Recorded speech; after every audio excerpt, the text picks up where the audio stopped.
I'm Esther. This is my husband Frank. Welcome to Bible Now. This is Talk 29, which covers readings 166 to 171.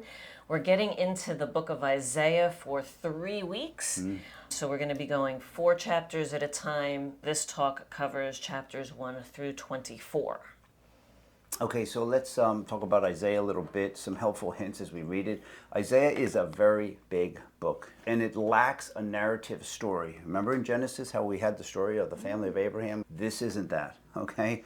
It's a collection of individual messages that swing from good news to bad news. So if you're looking for a smooth flow from unit to unit, you're not going to find it here, okay? These messages, they're called oracles. That's a burden that the prophet is carrying. It's a weighty message, okay? And the book swings back and forth from oracles of judgment to oracles of salvation. It seems like it's like a random patchwork, but it's actually more like a quilt that displays God's justice and judging the nations. Yet it pieces in Israel's Messiah and the salvation that comes only through him for all the world. All right. The quilt pieces, the different prophetic messages, some are for Jerusalem and some are for neighboring nations and some are for distant nations. Some are for the near future and some will be fulfilled by Jesus hundreds of years later, and some are even going to wait even to the end of time in the book of Revelation, particularly regarding Babylon. And also there are glimpses beyond this world into the heavenly realms. Let's drop a "You Are Here" pin in the biblical timeline for the book of Isaiah. Starting with Genesis, we've worked through almost all of the timeline of the Old Testament. Most recently in 1st and 2nd Kings, we saw the division of the nation into 2 kingdoms with 2 different royal lines. So we've read the news articles. In the prophetic books, we get the opinion articles. The prophets tell us what the view is from God's perspective. So Chapter 1, verse 1 is a header. It tells us the kings who were reigning during Isaiah's ministry. That lasted about 53 years, from 740 to 687 BC. The structure of the book, we're going to talk about just very briefly now. We're going to try to develop this as we go along. The book of Isaiah has a really clear change of tone that divides it into 2 chunks. I will probably end up calling them halves, but it's not evenly divided. So we've got chapters 1 through 39 and then 40 through 66. Chapters 1 through 6 form an introduction to the book and particularly introduce the themes of that first half, chapters 1 through 39. Okay, so let's get to our first reading. It's reading 166, and it's Isaiah 1 through 4. So there's going to be some accusations against Judah, Jerusalem. And if you look in verse 5, it says, "Why should you be beaten anymore? Why do you persist in rebellion?" So God is starting off and with the prophet talking to the nation. You're a rebellious bunch of people, okay? But you're being beaten down. Don't you see what's happening to you? Verse 5 and 6, it says, "Your whole head is injured. Your whole heart is afflicted." So the nation is being badly bruised, okay? They have head wounds and all this, and the prophet is talking symbolically here, and literally it's happening, and it's going to happen even more. I think it's really remarkable what we see in verses 11 through 15, where the Lord says, your religious practices, the ones that the law requires, the Lord had commanded these, but the Lord says, I hate them. I hate what you're doing because you come and bring these sacrifices, but you are not living in a way that's consistent with worship. So verse 18, God says, "Come now, let us reason." Now this is courtroom language. God is going to bring a lawsuit against his own people. And we see verses 19 and 20, it says this, "If you are willing and obedient, you shall eat the good of the land. But if you refuse and rebel, you shall be eaten by the sword." So this is a reset opportunity. God gives them the opportunity to change and experience blessing, but says if you continue to rebel, you'll be cursed. And that's something that God does, is over and over, he allows a reset. As we get into chapter 2, The first few verses, verses 1 through 5, talk about the future glory of Zion. This is if we have a quilt, think of it, our quilt is mostly dark and kind of depressing, but it has these bright pops of color. Here's one of those pops of color. The future glory of Zion, though, is contrasted with the present reality, which is verses 6 through the end of the chapter. I notice starting in verse 6, God says why he has rejected his people. And he said, there are 4 things that you are full of. See if you can find those 4 things and watch and see how the rest of the book develops these accusations. Chapter 3 has more accusations. Chapter 4, though, we get another pop of bright color. It talks about the future glory of Zion. There's hope here. Just over and over, we have these breakthroughs of hope and glimpses of future glory. And this culminates with a canopy of protection, God's protection, of course, as a cloud by day and smoke and fire by night. This is the way the presence of the Lord protected the nation hundreds of years earlier as they journeyed through the wilderness. But in the future that this looks forward to, God's presence will not only be over a tabernacle or a temple, it will be accessible at Mount Zion for all his people and all of the nations who will gather there. This is reading 167. This is going to be talking about the vineyard, and it's going to just lay this out that Israel is the vineyard. Okay, it's going to say it right here. This vineyard is also talked about in Jeremiah, Ezekiel, but also in the New Testament, Jesus talked about the parable of the tenants, and it's in Matthew, Mark, and Luke, and it's the same thing. And if you look at it, it talks about my verse 1, my love had a vineyard. And that's Jesus, that's the Lord Jesus himself. Okay, and so it was on a fertile hillside. So it's saying there's nothing wrong with the soil here. The soil, it's good soil. But it goes on, and as it describes it, it says, these are God's chosen people. Okay, he dug them up. Okay, it means he took them from Egypt and he planted them in this promised land. And they were God's special people. But they were not acting like God's special people. They were acting more like the nations around them. And these are the people that he chose to show his laws and his decrees, his regulations and all that. But they didn't produce any good fruit. That was the problem there. Verse 4 talks about, he gave them everything to be successful. They should have been a tree of life. They could have been a tree of life. And at times they were. But now they've turned to other ways.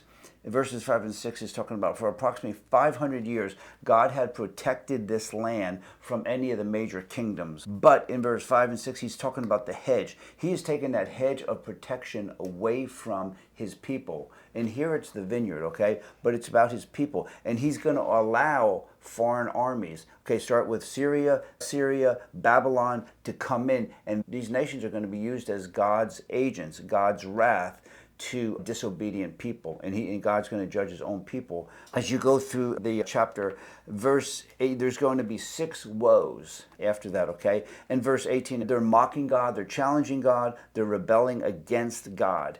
Verse 25, it says, therefore the Lord's anger burned against his own people, and he strikes them down, and there's more to come. It says, his anger is not turned away, his hand is still upraised against his own people at this point. That phrase, that his anger is not turned away, this is the first of 6 times that we're going to see that. That's in verse 25 there. All right. And verse 26, there's going to be a coming judgment for God's people. So he lifts up a banner for the distant nations, and it says he whistled. It's like he's calling those distant nations, Assyria, Babylon, to come and to swiftly and speedily to bring judgment against his people. Chapter 6 says this. It says, this is the call of Isaiah, okay? And God is going to commission him to be his mouthpiece to his people and to the nations. The call will include a vision of the Lord and glimpses of his glory and holiness. It's really good. Chapters 1 through 5, it showed the sinfulness of the nation, of God's people. But here in chapter 6, he shows, he's going to call Isaiah to confront his people. Now, the first woe that is going to be spoken from the prophet is against himself, okay? The very first thing to happen is for God to deal with the sinfulness of this prophet individually before sending him to confront the sinful, rebellious people that will eventually reject his words. Okay, the final result of their disobedience and the rejection of God's word will be the exile from God's promised land. But it says there's a promise, there's hope, like we always talk about, there's always hope with God. God's going to leave a stump, a faithful remnant it will be the holy seed, and they'll grow up from there. Verses 9 and 10 sounds like God doesn't want his people to understand, but you have to understand that this is a giving over. We talked about that in Romans 1. Because of their persistent idolatry, they're going to become like their idols, okay? Unable to see and to hear, to understand, and they're not going to be under God's blessing. Okay. Chapters 1 through 6 gave that introduction. Now we get into chapters 7 through 39. And this section includes two bookends. They are matching historical sections where two different kings of Judah are confronted with a national crisis, which creates a crisis of faith. So the bookend on this end is chapters 7 through 12. So in chapters 7 through 8, the date here is 734 BC. Keep that in mind. This story is told in 2 Kings 16. It mentions two kings, Rezin, who's the king of Syria, Aram, and the son of Remaliah. This is Pekah, king of Israel. So those two kings form an alliance, and they march against Jerusalem, where Ahaz is reigning as king of Judah. So verses 3 through 9, the Lord speaks through Isaiah to give a message to King Ahaz not to fear. He says, do not worry about these two kings. They will be completely destroyed. And verse 9 says, I've given you a message. You can put your faith in this. And verse 9, if you do not stand firm in your faith, you will not stand at all. The Lord offers to give Ahaz a sign that the prophecy will be fulfilled, but Ahaz doesn't want the prophecy, so he doesn't want the sign either. But the Lord gives a sign anyway, and I want to take a little bit of time on this, the prophecy about a child who will be born.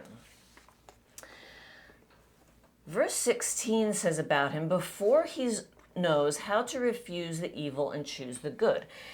That's about a boy becoming familiar with the law. So this is bar mitzvah age, 13 years old. So this starts a 13-year countdown to Israel and Syria being deserted. And that actually happened 12 years later. So 12 years from 732 brings us to 722 BC, when Israel came to an end when Samaria was destroyed. I'm going to skip ahead to chapter 8, verses 3 and 4. This talks about a child learning to talk. So this is about a 2-year countdown to those same lands being plundered. And that refers to the 733 BC destruction of Syria, Aram, and almost all of the cities of Israel. So we see those two countdowns are right on target prophetically. But this, I want to go back now to verse 14. Like a lot of prophecies, this has more than one fulfillment. And so we talked about the fulfillment that's close in location, but a lot of prophecies have more than one fulfillment. And in particular, some of these prophecies look forward to the Messiah, like this one does.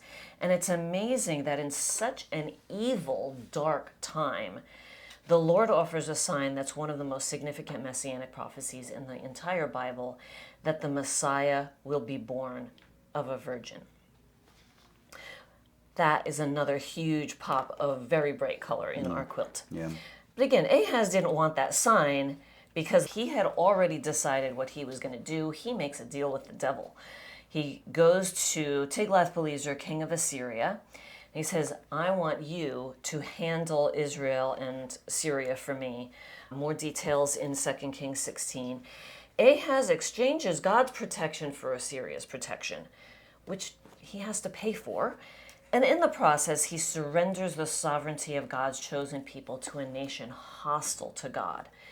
And by the way, Assyria was hostile to pretty much everybody. They were the first ones to use terror to intimidate potential enemies.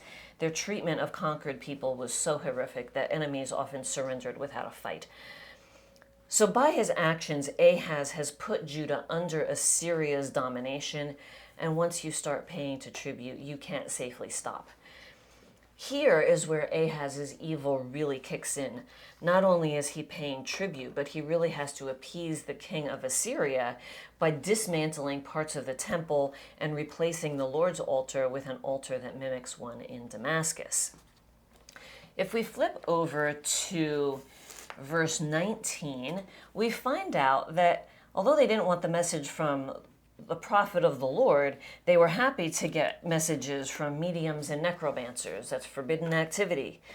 And the prophet rebukes them and he says, if anyone won't speak according to the written word, it is because they have no light, no revelation. So even this early, a prophetic word is evaluated in the light of previous and written revelation.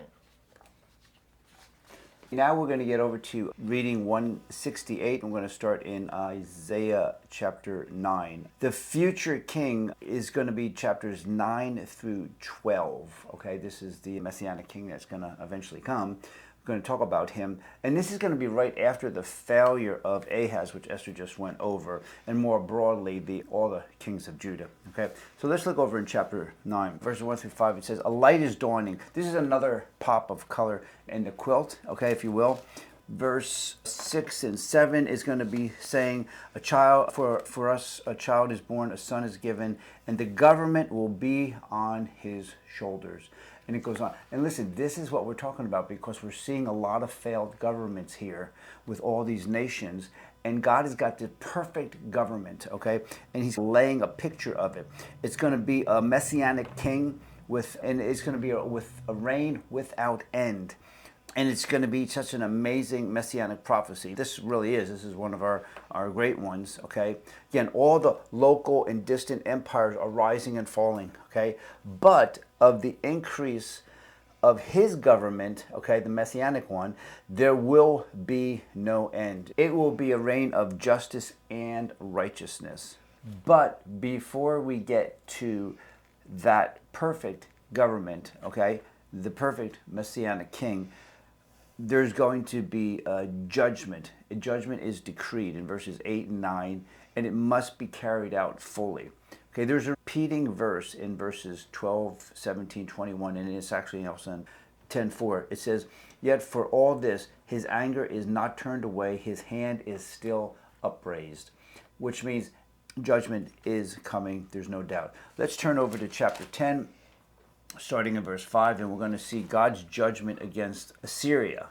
Assyria is mentioned as the rod of my anger or the club of my wrath. God wanted the Assyrians to do a job for him, but the Assyrians, they went further than God intended, and they became arrogant. And then Assyria, okay, is the king Sennacherib. He is going to be prideful in this whole encounter here in this chapter. In verse 19, his field commander you could read about him mocking God and mocking Hezekiah's faith and saying, on what are you basing your confidence? But in verse 25, we see that God's anger is turning on the destruction of Assyria. In verses 10, 16, and 17, it says, God's sending a wasting disease on their sturdiest warriors. In a single day, it will burn and consume them. And that's where we read, again, last talk in 2 Kings 18 and 19, where 185,000 of them in one day, they're dead. And again, this is Isaiah's record of that. In chapter 11, we have another amazing prophecy, the prophecy of a royal Messiah who will be empowered to rule by the Spirit of God. This is an ideal king, and verses 6 through 9 describe the ideal state of affairs that will come from his ideal rule. Peace and knowledge of the Lord will arise in Zion and spread to the whole earth. The earth shall be full of the knowledge of the Lord as the waters cover the sea. And in that day, verse 11, the Lord will call back his remnant, and both the scattered people of Israel and Judah and the Gentiles will come, and God's people will extend God's victory and his rule. Okay, in chapter 12, we're going to turn abruptly to a song of praise. This is just like a psalm. okay, one of the Psalms. And it's just going to be, this is actually almost say is the centerpiece of the quilt. It's not just a pop, like the whole patch is like a neon bright, and it's standing out. And it's because they're celebrating God's chapter 11 talks about that God's future salvation that's coming. Chapter 12 is a celebration of that salvation. And he talks about in verse 3, he talks about the joy and drawing waters from the wells of salvation. In the Gospels, in verse 4, the gospel is proclaimed about making his name known. In verse 5, it says, to tell all the world, let all the world know. And check out verse 6, it says, great is the Holy One of Israel. Okay, this is a frequent phrase that we're going to see 30 different times in Isaiah. It's only 4 other times in the rest of the Old Testament. Okay, that's the end of that bookend historical section that forms the first part of the frame, and we're going to get into the matching section in chapters 36 through 39, but now we're getting into reading 169, which begins with Isaiah 13. Okay, and listen, from chapters 13 to 23, there's going to be prophecies against 10 different nations. And one of the most important lessons that we learn from the book of Isaiah is that all the nations are entirely subject to the sovereign rule of God.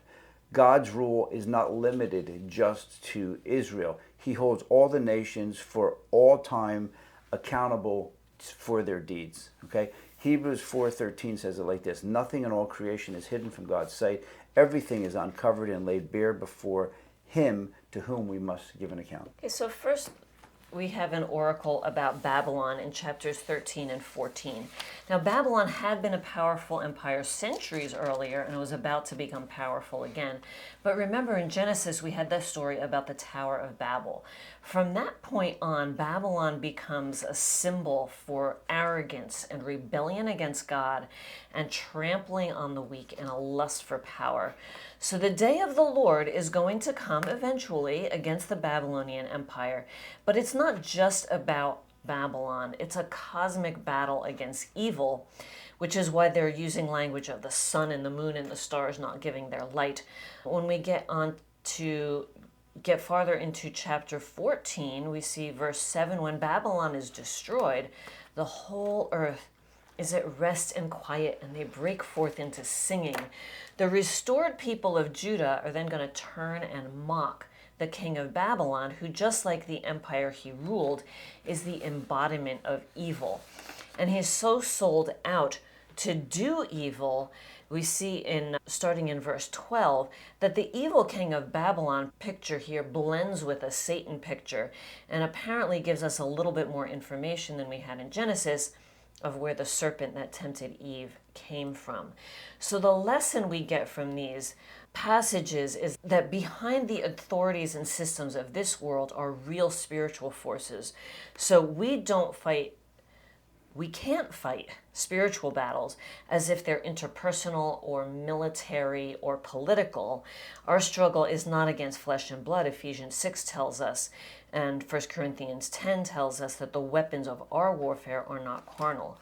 The other major point that we can't miss is in Isaiah 14:26 and 27, that the Lord's purposes will prevail. Okay, then we look at the next prophecies against the Philistines. It's in chapter 14. And it says that when God's people are being judged, the Philistines are there laughing at God's people. And even though God is judging his people for their blatant rebellion against him, he always loves them. So God's love is so great that nothing Israel can do will get him to remove his love from them. And we see that in the New Testament in Romans 8 about God's love.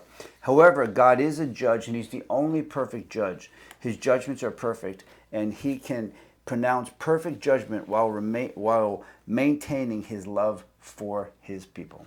Yeah. Then we get into chapters 15 and 16, which have an oracle against Moab. And the thing that really stands out to me here is verse 5 of chapter 15, where the Lord says, my heart cries out for Moab. Even in the midst of judgment against Moab, the Lord feels compassion. And then in chapter 16, verses 3 through 5, God calls on Judah to have compassion on those fleeing from the destruction of Moab. And what will happen then is a throne will be established in steadfast love, and it will be characterized by justice and righteousness. We see those two words together again. But here we've got a throne, in the throne of David being established again, even in the middle of the destruction of Moab, when God's people show compassion. Now with reading 170, we're into chapter 17. Verses 1 through 6 talk about the destruction of Damascus, followed by the phrase that Jacob will be brought low, but a remnant will remain. And the result of God's punishment there is man will look to his Maker, the Holy One of Israel, instead of the idols that his own hands have made. But that repentance appears to be short-lived. In chapter 18, we talk about Cush, which is approximately modern-day Sudan. It says, Cush will bring tribute to the Lord. Now, usually, if you have to bring tribute, it's because a nation is oppressing you. But the Lord is not ever a heavy-handed oppressor. He is a blesser. Hebrews 11 tells us he rewards those who earnestly seek him. In chapter 19, it says the day is coming when Israel will conquer in Egypt. This is towards the end of the chapter. It says Israel will conquer in Egypt and establish cities like outposts there and worship the Lord. And then blessing will extend to the people of Egypt, who will also worship the Lord and call on his name. In verse 22, there's an interesting phrase. It says, the Lord will strike Egypt with striking and healing. This is the ultimate purpose of all of the Lord's discipline, is to make a people for himself, even among the foreign nations. Because God's purpose to bless his people does not have national or people group boundaries. We see that even in Revelation, where it says that he is redeeming from every tribe and nation and people and language. He's redeeming a people for himself. And this was God's purpose from the very beginning. In chapter 20, there's an acted out prophecy that's a little bit weird, but this is against Egypt and Cush. So you see the lack of chronology here. The point here is to embarrass Judah for thinking that Egypt and Cush could be trusted for help against the Assyrians and that Yahweh couldn't be trusted. So we're back to that issue of trusting in Yahweh. It always comes to that issue, really, faith. Now in reading 171, chapter 21, it's a prophecy against Babylon. But this is going to predict the fall of this great empire. And what's interesting is Babylon has not even reached its full measure yet. The Assyrians are the ones that are the major empire on the scene. Babylon is just rising up, and the prophet's already predicting their downfall. In chapter 17, when they're talking about Babylon, it says that I'm stirring up the Medes, okay? So it actually tells, the prophet actually tells about who is going to conquer this up-and-coming kingdom, and it's going to be the Persians and the Medes. And so it's just really amazing how this prophecy works and how accurate he is through this. But also, we see the same language in Revelation 18, okay, where the rebellious spirit of Babylon has trickled down to the modern day nations and will finally be destroyed also. In chapter 22, it's a prophecy against Jerusalem. So let's look at that. It says in chapter 3, we get a picture of the state of Jerusalem, God's people, and it looks bad. Okay, the people are living in rebellion to God and his ways, and God's slowly bringing judgment on them, and they're parading around in their sin. It says in verse 3 here, it depicts a scene that really happens, and it's 100 years plus years later that it happens, and it's in 2 Kings 25. It's really just, again, the accuracy of the prophet there is just amazing. In verse 4, again, we see the Lord weeping bitterly over the destruction of his people. His compassion. He doesn't want to do this, okay? But as a judge, he has to. Verses 8 through 11, we see that the people are trusting in their military rather than their God. They're not putting their trust in him. But what they are doing, in verse 13, the Lord is saying, you partied and you're saying in your heart, let us eat and drink, for tomorrow we die. So this is really bad. In verse 14, the Lord says, till your dying day, this sin, okay, that sin right there will not be atoned for. So, In chapter 23, it's a prophecy against Tyre. And this was just a very well-known city. Destruction is going to come about, and it's going to shock the whole world. Verse 8 asks the question, who planned this destruction? And verse 9 says, it was the Lord Almighty because of their pride. Okay? Okay, that ends that group of oracles against the nation. In chapter 24, we start another section that lasts through 24 and 27. We're not going to get into most of that in this talk, but it has a lot of last days prophecy, such that this is sometimes referred to as the Isaiah apocalypse. So we see a mix of punishment and healing, like we talked about just a minute ago, and that happens because sin has defiled the land. So punishment needs to take place, but also cleansing. Verse 21 shows us that there is a link between what's happening in the heavenly realms and what's happening on earth, just like we see in Matthew 24. And this verse has really stood out to me since we covered Matthew 24 a few weeks ago, where it talks about how the powers in the heavens will be shaken. But the end, and God's end purpose, is that the Lord of hosts reigns on Mount Zion and in Jerusalem, and his glory will be before his elders. So that's the end of the readings for today. We'll get more into the Isaiah apocalypse in our next talk. But in all of this, I don't want you to miss some things. We're talking now about some of the themes of Isaiah. It is God's purpose to be honored as holy. That's why it uses that phrase, the Holy One of Israel, so many times. And he wants to draw as many people as possible to himself, to bless them and have them share in his glory. But that process requires refining. Those who remain in rebellion against him have to be destroyed. God's justice demands that. The process also requires something else that Isaiah hasn't articulated yet, and that is atonement, redemption, which requires a sacrifice. So one of the questions that we still have in Isaiah is, how will that be accomplished?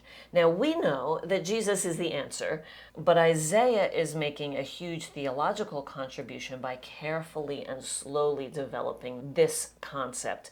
We're going to see how he does that throughout the rest of this prophecy. Just want to say also, Isaiah 11:9 says, for the earth will be filled with the knowledge of the Lord as the waters cover the sea.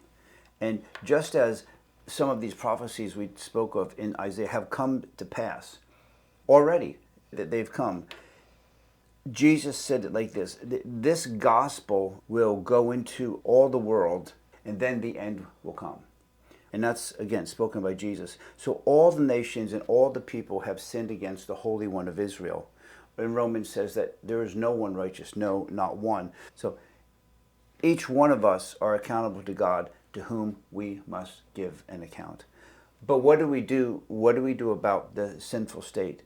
We need to do what the prophet Isaiah did when he was being called, to recognize our own sinful state and say, woe is me, for I am a person of unclean lips. You know, we need to be cleansed also of our lives. So, and we have great things to look forward to as we get through the rest of Isaiah. So that's all we have for you for today. Bye. Bye.